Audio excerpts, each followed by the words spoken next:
This is the brief on the Authority Gap.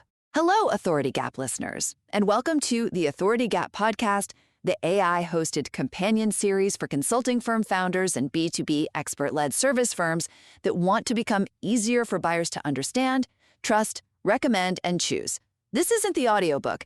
It's a short series based on the book's frameworks, exploring why firms lose deals, not from lacking expertise, but because buyers can't fully recognize, explain, or defend their value. First, let's look at the authority gap between internal expertise and external buyer confidence.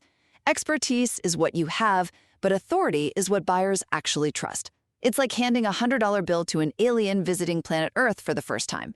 The value is totally real, but it's completely meaningless without translation. Second, buyers take a hidden mental journey quietly evaluating fragmented signals just to reduce their own uncertainty. You might think getting louder is the fix, right? Wrong.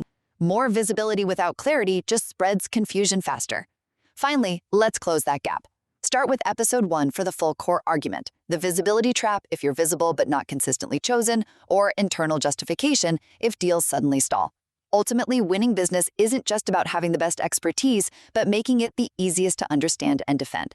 Before you choose your first episode, take the Custom Authority Gap Prescription Quiz. It takes about 2 minutes, shows you where your authority gaps may be, and gives you the option to participate in a discussion group led by Derek Little, author of The Authority Gap. To get the Authority Gap Reader Preview Kit, including the field guide and preview chapters, visit the book page at trailblazermastery.com. Thanks for listening, and we'll see you in the next episode.